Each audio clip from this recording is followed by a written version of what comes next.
Hello, friends. Welcome back to the Thriving Therapreneur podcast. I have a special guest with us today. Her name is Peggy. She is a student of the Therapist to Coach Accelerator program, and she is absolutely killing the game in the coaching space. She has a lot to share with you all today because her journey is a bit unique. She's not new to the game, but she's done a lot of revamping lately. She just launched again last month, and she also had a lot going on in her personal life. She's a woman who's in her midlife stages. So, we're going to talk about all of these things. But, Peggy, I want you to introduce yourself. Tell us, who do you help, what type of coach you are, and what got you started in the coaching industry in the first place? Sure. Well, I help women in midlife to improve mental health and develop a positive mindset.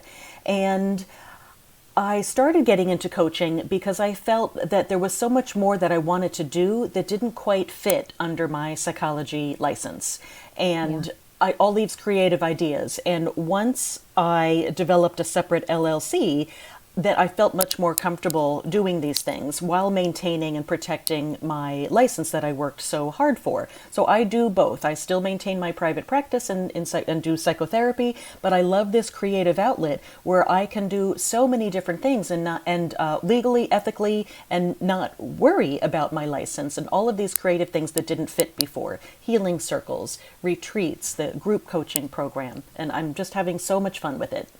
Yeah, I can tell you're having so much fun. It really is an extension of us and our personality and our story. I mean, we're limited by the stories that we can tell, the self disclosure that we can have in our therapy practice, right? And not to mention the lives that we can impact. So now you really moving into the one to many model retreats, your group coaching, these healing circles, you're able to impact and transform so many more lives at the same exact time instead of just doing that one to one work and trading dollars for hours as well. So you're really able to make a larger impact and have a larger bank account as well, right?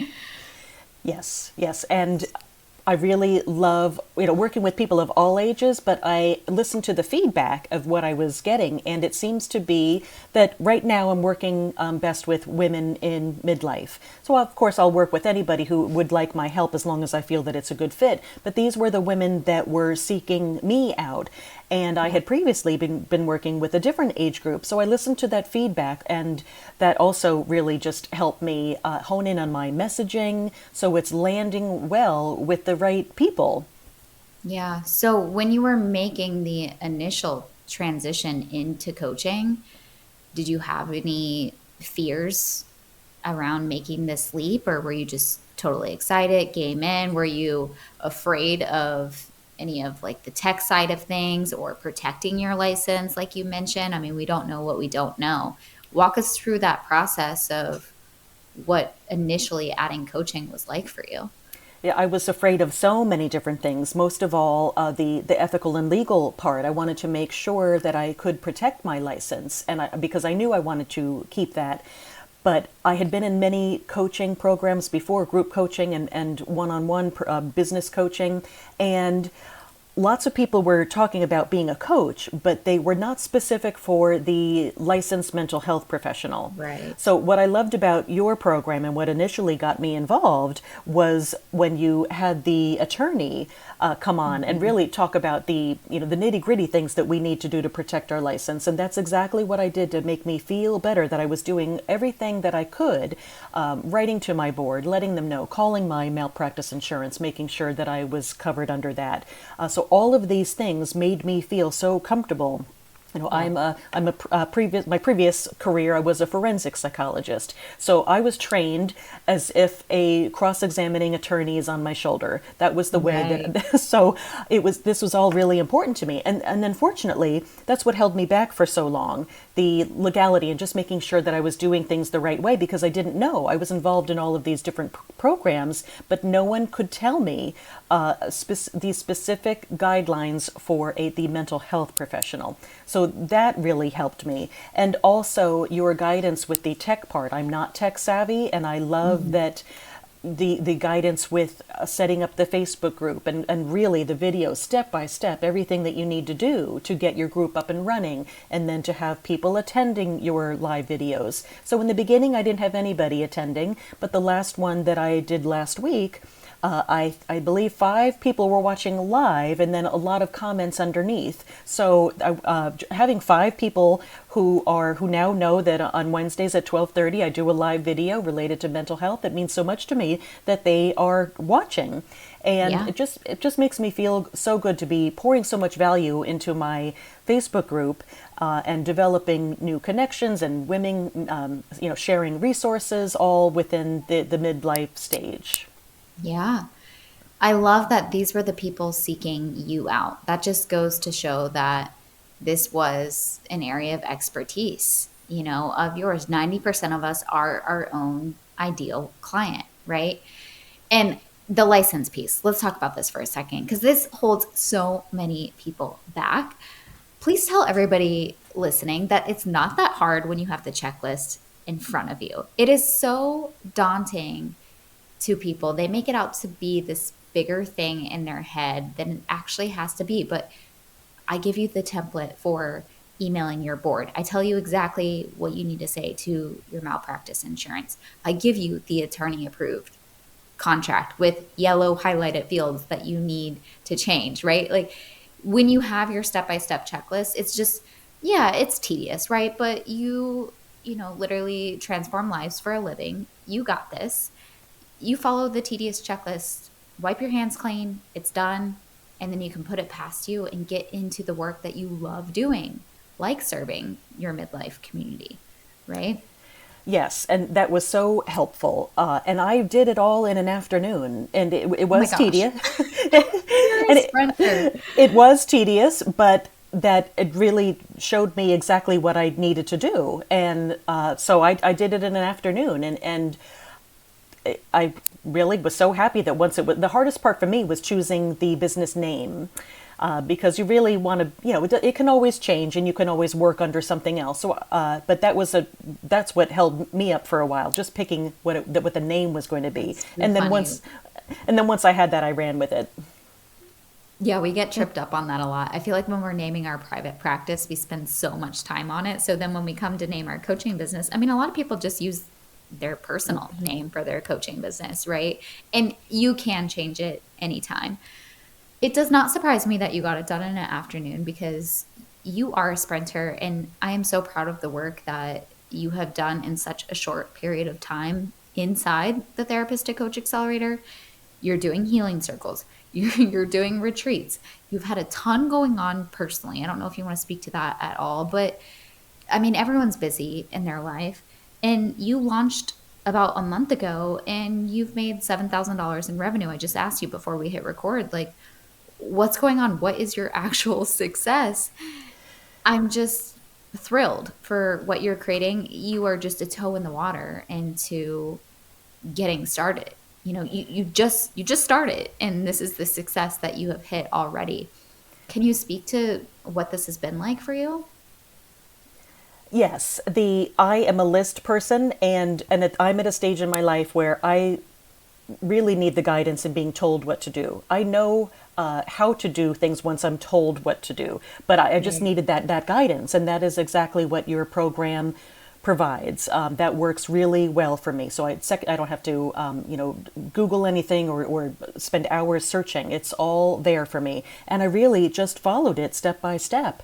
And I had never utilized, I have a Facebook group, but I had never utilized it before.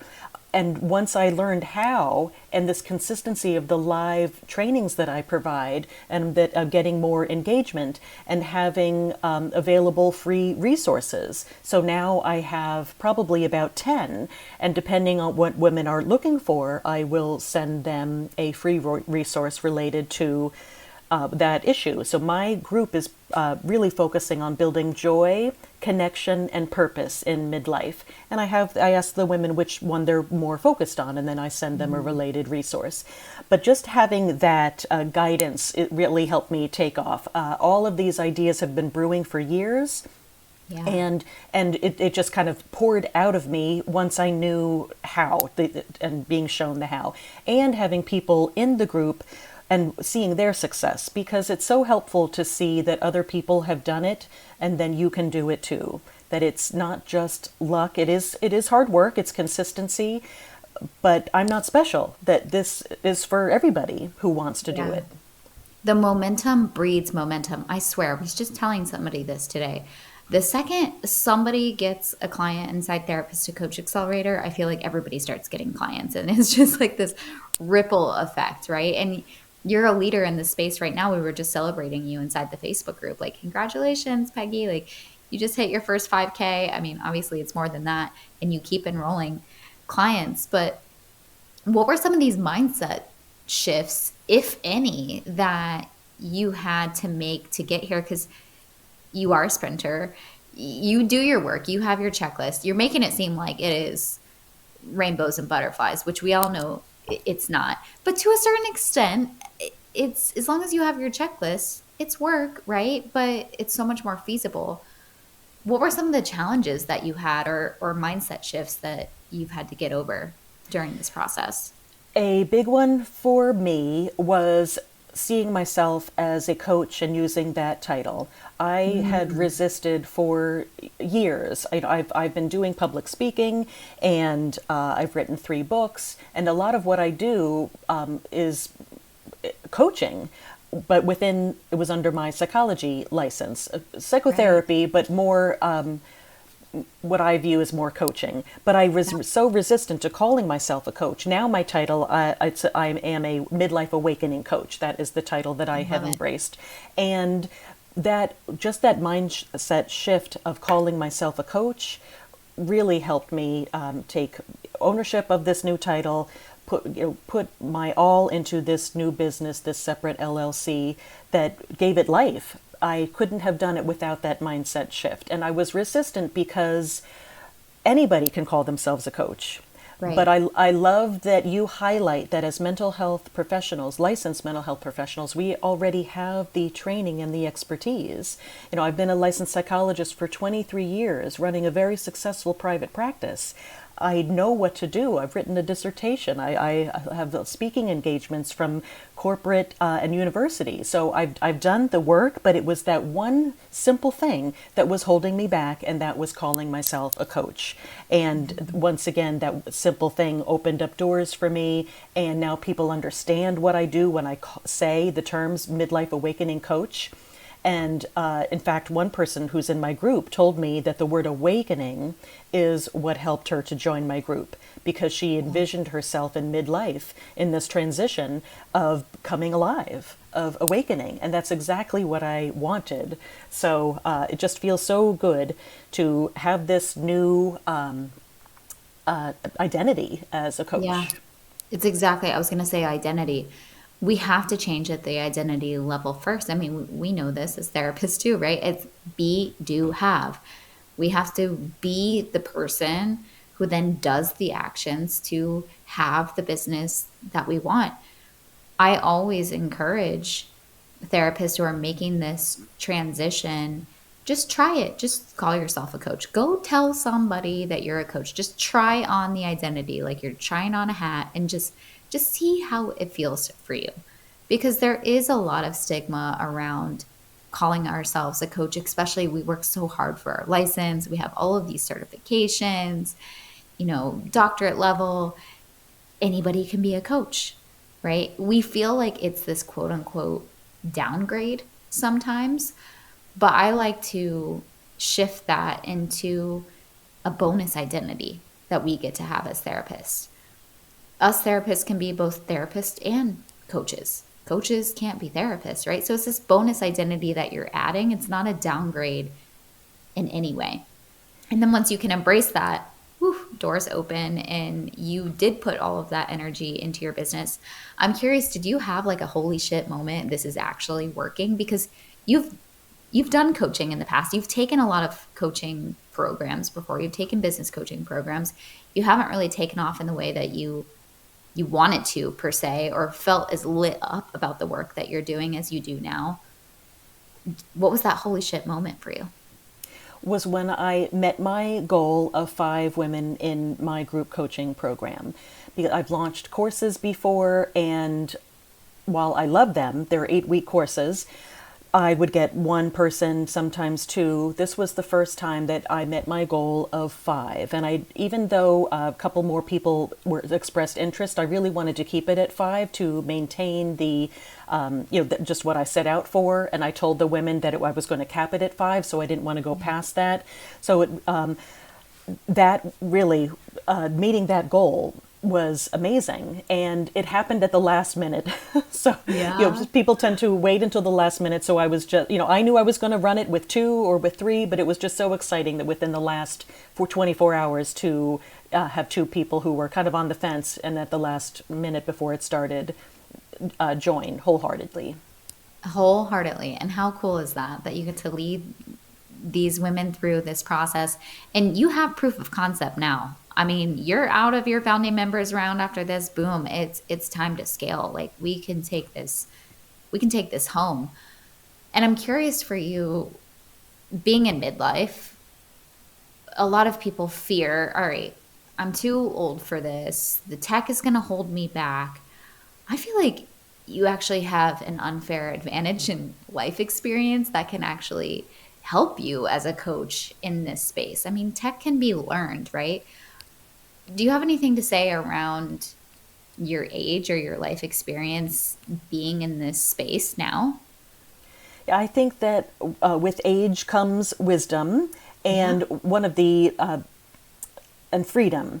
So at my age, I care less about well, I would say I don't worry. I care. Of course, I care what people think, and that means a lot to me, but I don't worry about it. So Mm. that's another mindset shift of not worrying, because you do need to put yourself out there, whether it's on social media or an email. And I realized I can't please everybody, but if I am true to myself and authentic and vulnerable, that's who I am, then the right people will be attracted to my programs and what I have to offer. But when I don't share anything and I worry about what other people, the complete strangers, might be seeing what I put out there, then I don't attract anything. So that was also a huge mind shift that I really feel came with the wisdom of age. I don't think I would have been able to say that 5 years ago, but that really to me translates to freedom. That not worrying about the perception of other people. Yeah. Light bulb moment just went off for me because I'm thinking of all of my clients now. And come to think of it, I feel like my midlife clients who are adding coaching, like oftentimes they're more successful faster. And maybe it is because of exactly what you're saying.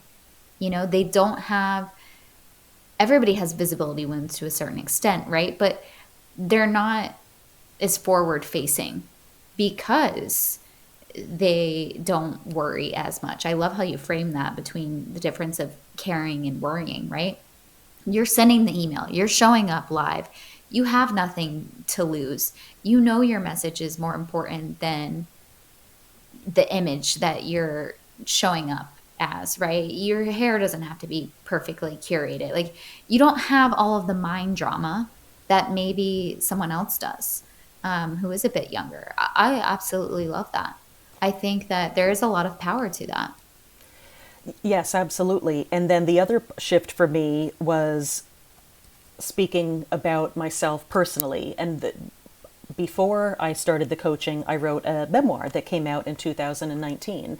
And the memoir is extremely personal. So that was also just a shift for me, going from my training of psychologists don't talk about themselves and self-disclosure to then here I'm putting this Right. memoir out into the world for anybody to read. And then I would do speaking engagements related to my memoir. And initially I wasn't sharing much about myself, and it was just more academic and strategies.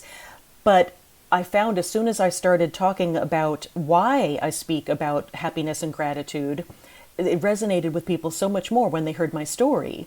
So that was also something that, just shifting to coaching, I feel much more comfortable when it's appropriate sharing my story. And then it means so much more to people, including the speaking engagements that I do, that it just lands better, that to hear about it and how I've used these simple techniques with gratitude and happiness to live a happier life, including now when I recently lost my mother, who was a huge, probably my biggest cheerleader.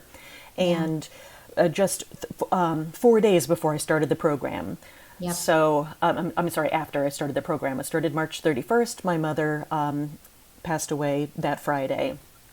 But she was my biggest cheerleader, and I feel that this is something that she would want me to do and to persist and to continue to be successful. So even though she's not here, She's I here. Even though she's absolutely. not here, she's Yes, here. yes. Yeah. And I do miss her sharing of everything, anything I posted on Facebook, she would share everything. So if you look Right. at her Facebook page, it's not anything about her. It's all everything that she has shared about my business. So she was a huge supporter. And my parents just had such a huge part in who I am as a person and professionally. And my father, being in the mental health field, he was a psychiatrist, and we had always dreamed of owning a practice together, with him doing the medication monitoring and me as Right. the therapist. So I just feel like I am continuing with what my parents would love for me to do, and they are so proud. And the other thing that my father and I always talked about that I couldn't fit into my psychology practice was we always wanted to combine skiing and therapy somehow. So I'm not doing therapy, but I can be hired as a coach while out in nature. I love teaching about people about the power of nature. It was tremendously healing for me when I lost my fiance and my father in 1994. And now under my coaching business, I am able to combine coaching with hiking and skiing, to be hired for a half a day to help people heal while we're out in nature. It's incredible. Your story sells. I mean, I can feel your energy too when you're talking about your story and how much your family supports you in this. And this runs in the family, right? Like what you're doing. You come from a family of helpers and healers and agents of change. And getting out of just the one-to-one therapy model and doing things like retreats and healing circles. And how freaking cool is that, where you can be in nature and you can go skiing while simultaneously helping people heal, and you have your recorded course online, and you have this whole community for midlife women. There's so many, you have speaking gigs. There's so many things that we can do as therapists. If you could go back in time and give yourself a piece of advice, because you mentioned like this has been a thought in your head for quite some time. You've wanted to do these things. You've workshopped them with your family about what business ideas could look like. If you were just starting off, what would that advice be to your old self? To worry less about what other people think and to follow your heart and just see where it brings you without so much concern about the perception of other people, and trusting Yeah. that the right people will be attracted to what you have to offer. Is that what you would also say to somebody who's sitting on the edge of their seat and they're like, should I do this? I don't know if I'm ready. Is the message just trust yourself? You have nothing to lose. Yes, and also that feeling of ready. I don't know how we determine when that time is. How do we know when we're ready? And so much of it is just having faith. And you get to the point where you are more willing to take the risk and see what's out there and the opportunities than staying safe and not doing so. And that's definitely where I was at. Yeah. I needed to take that risk because it just wasn't working for me to keep these things under wraps that weren't fitting under my psychology license. Yeah, And very well said. It's worth the risk. It's worth taking. You can always go back to where you are. You can always go back to your comfort zone, right? If it doesn't work out or it doesn't feel right for you, all right, go back to where you are now. But it's worth the risk to move forward. Right. And that is where I felt that your program hit the mark for me because you talked about protecting my license in case I needed to go back or if I didn't want to give that up because I don't foresee Yeah. myself stopping doing traditional psychotherapy under healthcare. That's still what I do. And I wasn't ready to give that up. So I love that you provided the guidance to maintain that ethically and legally and not put that at risk while simultaneously exploring these other coaching opportunities under the separate business. And it worked and it's working. It's kind of like asking yourself, it's playing the what if game. So I'm willing to take the risk because what if it actually works? What if all of my dreams could come true? What if I could do all of the things that I've been dreaming up for years? What if this is actually possible for me? Let me just take a chance. Let me just bet on myself. You said, I don't know when we ever really feel ready. I think that decision to a certain extent, it's just that in and of itself. It's deciding, right? It's deciding you're ready. It's not necessarily feeling that you're ready. Like, I don't know that we'll ever feel fully ready. We just have to bet on ourselves. We have to take the risk. We have to take the leap of faith. We have to decide those things with the Yeah. mentality of, oh my gosh, what if it actually works? And providing yourself evidence that it can work, such as yourself. You are living proof that this is absolutely possible. Yes, and I love that you have in the program mindset sessions. So Yeah. because it doesn't just go away, even when because the fear of success, that's a real thing too. So even when we're having that success, that can even be scary. So I love that you have the weekly sessions where we get the mindset coaching. That has also been so helpful for me. Yeah. Yeah. 80% of our business is mindset. And there's two sides of the coin. I love how you mentioned that. There is also the fear of success, which I see happens a lot with the therapists. They'll message or post in the group like, Carly, people are actually booking a call now. What do I do? I'm like, this is everything that you prayed for. This is what you signed up for. Okay. Like, let me remind you that it's happening. You wanted this, right? Because they fear that they won't be able to hold the success. And it's a whole nother layer. I would say most people are afraid of their success because they wouldn't have the desire in the first place for the success if it wasn't meant to happen. I always say our desires are our roadmap, right? So it's not actually the failure that you're afraid of. It could be this upper limit, this glass ceiling, this fear of success that you're afraid of. Yes, and then what that looks like in the unknown, whether it Yeah. is hiring a VA or learning how to use a different platform. Yeah, so many things that you need to deal with once you reach a different level. But it's really exciting. I've always loved learning. That's just part of who I am, and I find it exciting to learn new things. That just energizes me. So I I love that you have the help available for the things that are more daunting because I am not tech savvy, but the help is Yeah. available.